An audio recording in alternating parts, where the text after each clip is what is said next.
मन चंचल मन बावरे, मन चंचल मन बावरे, राही भटकत इकडे तिकडे, गीत कशाचे गाते कळेना, सुंदर स्वप्नी हरवून जाते, मन चंचल मन बावरे.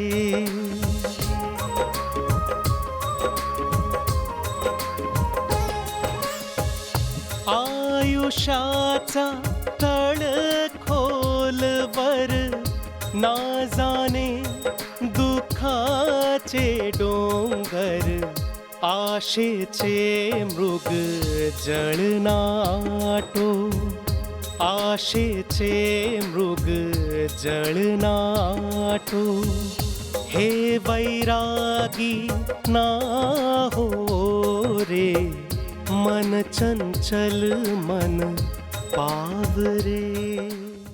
आपल्या इलाहाबादचा एक नवीन क्लब आहे आणि प्रत्येक मोठा माणूस तिथे जुगार खेळायला नक्की जातो. कसं चालवायचं हे सगळं? पैशांशिवाय तर एक क्षणही काढता येणार नाही. या जीवनात जेवणापेक्षाही महत्वाच्या काही गोष्टी आहेत. तुम्ही इथे बसा सर. थँक्यू. क्या बात. क्या बात आहे. आजकाल ह्यांचं वागणं माझ्याशी एकदम बदलून गेलंय. ईश्वरावर विश्वास ठेवा, सगळं काही ठीक होईल. बलदेव, बलदेवच्या विषयी तुझ्या मनात काय भावना आहेत हे आता मला कळून चुकलंय. शांती, बघ माझा दादा आलाय शिमल्याहून.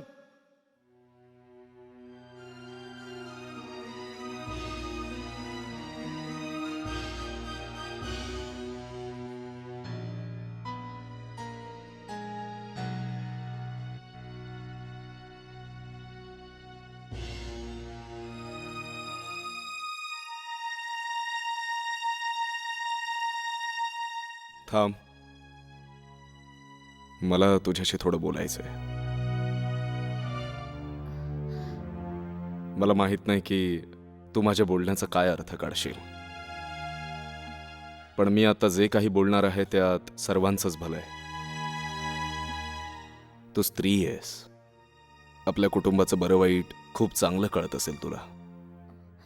आपल्या देशाच्या स्त्रिया दुसऱ्यांच्या भल्यासाठी स्वतःच्या मोठ्यात मोठ्या स्वार्थाला पण किती वीरतेने तिलांजली देऊ शकतात याची असंख्य उदाहरणं आपल्या इतिहासात आणि पुराणात मिळतात.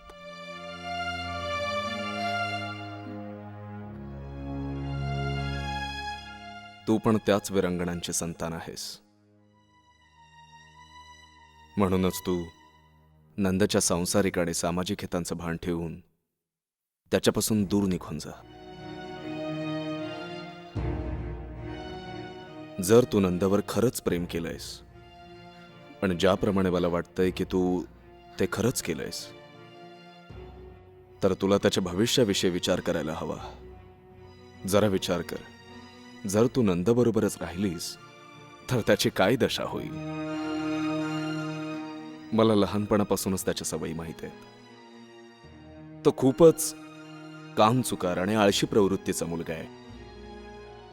तुझ्यासोबत राहून तो ना स्वतःचं पोट भरू शकेल आणि ना तुझं. आता बघ ना, तुझ्यासाठी तो शिक्षण सोडून तिकडून इथे पळून आलाय. इथे येऊन इतके महिने झाले पण तो आपल्या पोटापाण्याची सोय नाही करू शकला. जेवढे पैसे त्याच्याजवळ होते ते खर्च झाले, म्हणून त्याने मला पैसे पाठवून देण्यासाठी तार केली.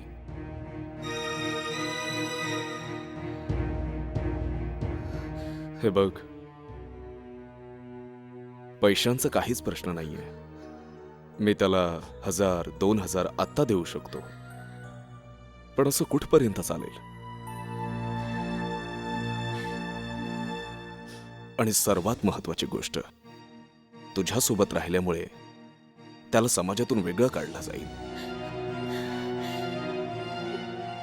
आणि त्याच्याबरोबरच संपूर्ण कुटुंबावर बहिष्कार टाकला जाईल. आम्ही लोक कनोजिया ब्राह्मण आहोत, तुला माहीत असायला हवं. आमच्या इथे सामाजिक नियम खूप कडक आहेत.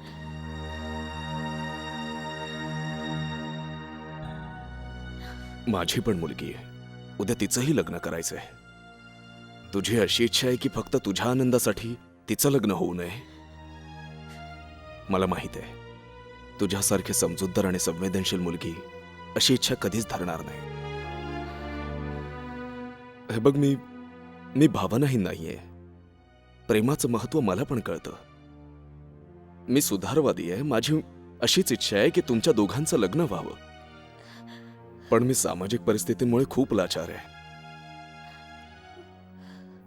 हे बघ, मला माहिती आहे की तुझं त्याच्यावरचं खरं प्रेम तुला नंदच्या भल्यासाठी आत्मत्याग करण्यापासून नाही अडवणार. असं नाहीये की मी तुला दारोदारी ठोकर खाण्यासाठी निघून जायला सांगतोय. जर तुला पैशांची गरज असेल तर मी तुला द्यायला तयार आहे. कमी असतील तर मी अजून देतो. दादा,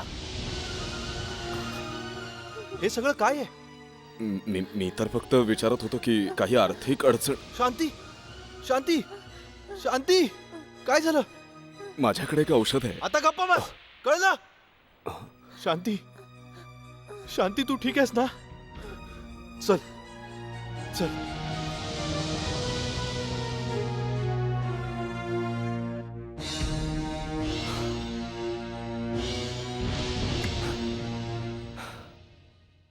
पड तू.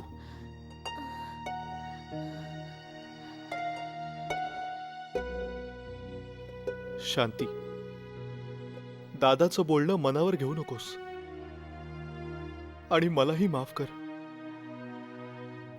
मी पण तुला खूप त्रास दिलाय.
शांती,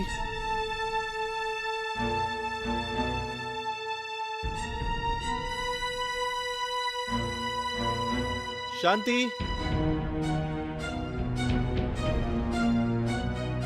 शांती.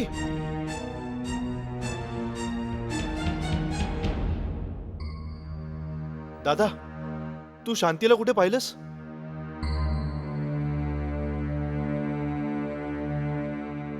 शांती कुठे गेलीये? मला नाही माहित. तुला माहितीये दादा, तुझ्या कटकारस्थानामुळेच ती निघून गेली. दादा, सांग कुठे गेली ती? तुला सांगावंच लागेल मला, नाहीतर मी काहीतरी भयंकर कांड करून बसेन.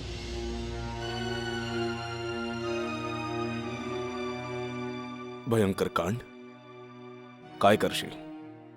खून करशील तू माझा? या क्षणी माझ्या मनाची जी अवस्था आहे त्यामध्ये काहीच अशक्य नाहीये. शाबास शाबास माझ्या लाडक्या भावा. आजपर्यंत मी जे काही तुझ्यासाठी केलंय त्याचा हाच अगदी योग्य पुरस्कार आहे ना माझ्यासाठी. ठीक आहे, हेच का असे ना, तुला माझा खून करायचा आहे ना, कर माझा खून. पिस्तूल तुला मी देतो. घे घे, ही भरलेली आहे आणि यानेच जर तुझ्या मनाला आनंद मिळणार असेल तर तू खुशाल माझ्यावर गोळी चालवू शकतोस.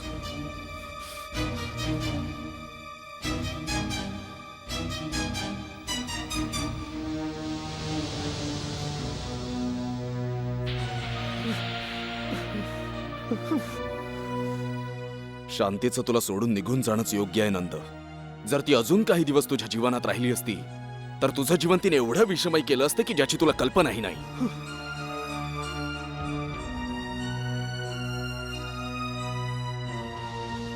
कुठे चाललायस? मला अडवू नकोस दादा. ती निष्पाप एकटी आहे, ती जीव देईल. माझ्याशिवाय नाही जगू शकणार ती. तू अजून मोठा झाला नाहीयेस. तुला काय वाटतं तूच तिच्या प्राणांचा एकमेव आधार आहेस? तुझ्या विराहाने ती जीव देईल? आता तरी कळू दे की काही काळासाठी ती तुला चांगलंच नाचवून गेली आहे. बाजूला हो. नंद नंद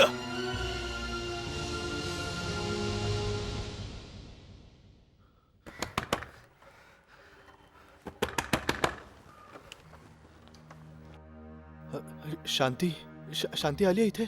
ताई आली होती पण ती थांबली नाही. बलदेव दादासोबत बाहेर निघून गेली.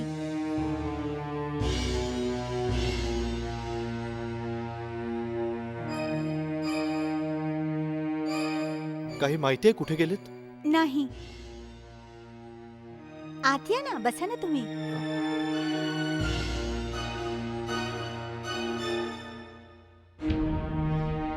तू अजून मोठा झाला नाहीयेस.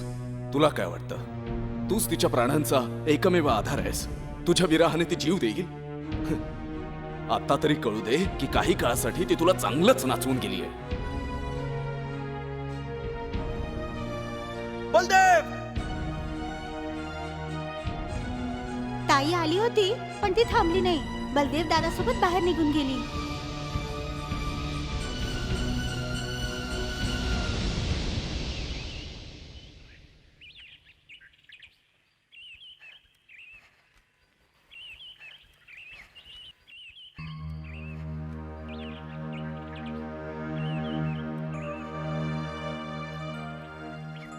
कुठे गेली असेल? कुठे जाऊ शकते ही? ती बलदेव सोबत मला सोडून तर नाही? नाही, असं नाही होऊ शकत. नाही होऊ शकत. तिला माहितीये मी तिच्याशिवाय नाही राहू शकत. मग ती कशी निघून गेली? दादा जे म्हणत होता ते दोघं खरंच?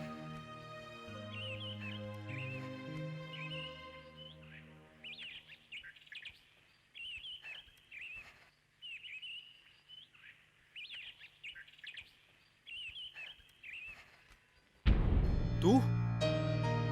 शांती कुठं आहे? मला जर माहित असतं तरीही नसतं सांगितलं. तू तर अशा घृणेने सांगतोयस जसा काही मी एक दुराचारी आणि दुष्ट माणूस आहे. तू काय आहेस आणि काय नाही हे मला आता कळून चुकलंय. हो, तर माझ्याविषयी तिने तुलाही उलटसुलट सांगितलंय. आज तू तिच्या इतक्या जवळचा आहेस की मी वाईट ठरलो. तुझ्यासारखा माणूस दुसरा काय विचार करू शकतो? अरे कृतज्ञ माणसा, तुझ्यावर उपकार करून मी आपल्याच पायांवर कुऱ्हाड मारून घेतलीये. हे नको विसरूस. जी स्त्री कुठलाही संकोच न बाळगता एका पुरुषाबरोबर पळून जाऊ शकते ती तितक्याच सहजतेने त्याला सोडूही शकते. जे आज मी भोगतोय ना बलदेव, उद्या तेच तूही भोगशील. बस, खूप बोललास तू. खबरदार, आता जर एक शब्द शांती देवीच्या विरुद्ध बोललास तर. बेअक्कल, नालायक, कमजोर माणसा, ठेव तुझ्या दयेची भेग तुझ्या जवळच.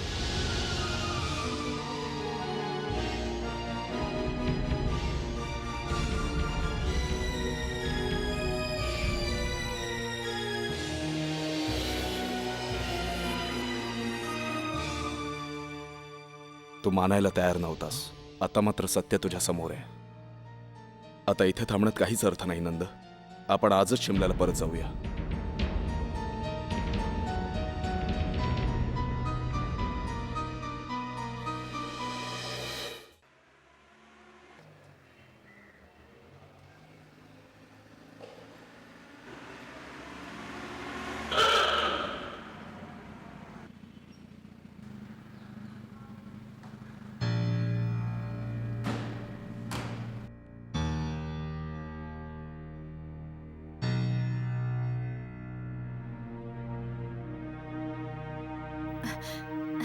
नंदा, नमस्कार वहिनी. सुखी रहा. दादा मीरा. श्यामा, नमस्कार करते दादा. कशी आहे माझी छकुली? मस्त आहे. काय आणलं तुम्ही माझ्यासाठी? अगं तुझ्या काकाला जरा श्वास तरी घेऊ दे. आले आले झालं हिचं सुरू. मीरा, तू कधी आलीस अलीकडून? कालच जावे बापू तिला इथे सोडून गेले. जावई बापू काही दिवस राहून गेले असते. इतक्या दिवसांनंतर असा योग आलाय की आपण सगळे एकत्र आहोत. मी थकलोय, मी आराम करतो.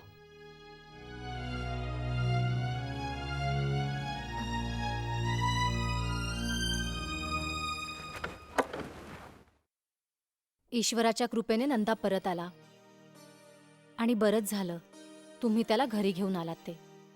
कसं आणलंय ते माझं मलाच माहीत. आता त्याची जास्त चौकशी करू नकोस, नाहीतर असं नको व्हायला तो बिथरेल आणि काही उलटसुलट करून बसेल. ती मुलगी कशी होती? खूप सुंदर होती का? काय मूर्खासारखं बोलतेस तू? तुला काय घेणं देणं की मुलगी कशी होती? चुकून सुद्धा त्या मुलीचं नाव या घरात अजिबात निघता कामा नये, आणि नंदच्या समोर तर मुळीच काढायचं नाही.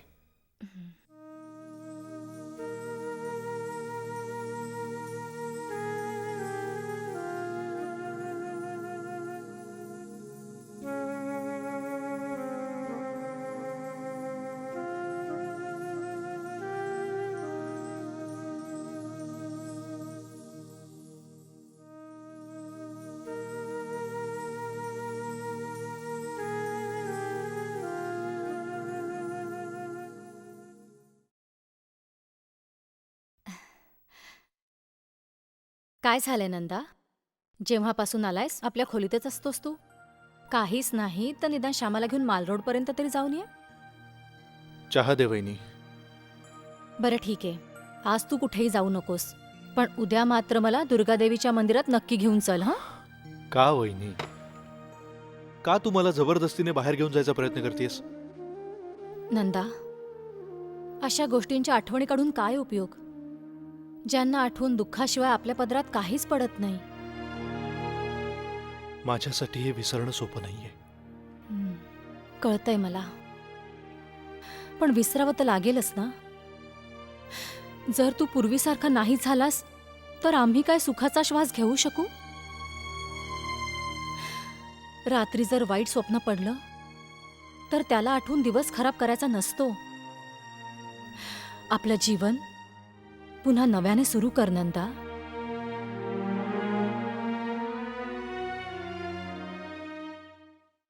अरे कामच आहे, भाव यू. Fine fine. ओळखलं त्याला? माझा भाऊ आहे नंदकिशोर. अरे कसा आहेस तू? केवढा मोठा झालाय हा? ओळखूही नाही येते हा? चल या, ये ये. चल या.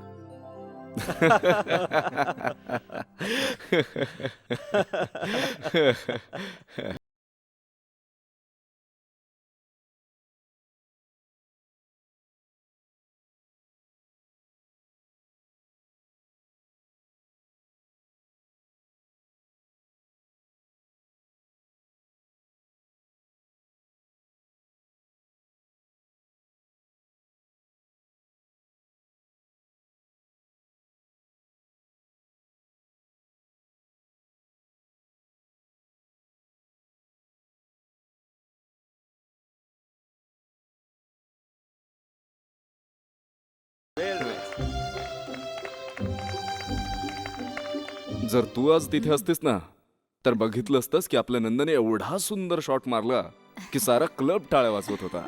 असं? आता तुम्ही बस बघाच, एक दिवस आपला नंदा तुमच्याही खूप पुढे निघून जाईल.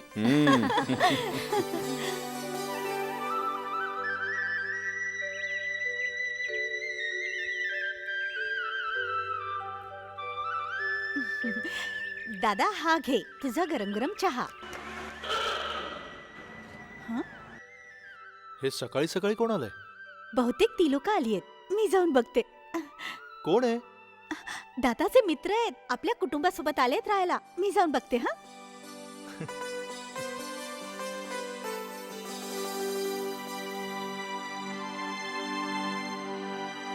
नमस्कार नमस्कार या या या. नमस्कार नमस्कार. या ना प्लीज. अरे अरे वहिनी नमस्कार. नमस्कार. अरे कशा आहात? सगळे खुशाल आहे. अगं जयंती कशी आहेस? ठीक आहे. नमस्कार. सुखी राहा. या ना चला बसू. चला या या या या बसा इथे. हो. या.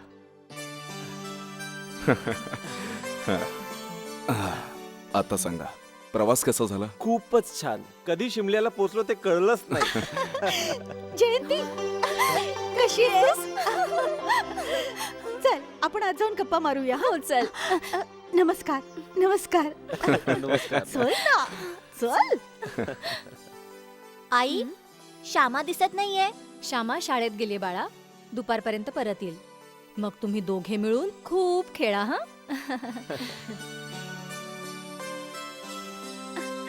दादा हा? बघ तर कोण आलंय ते.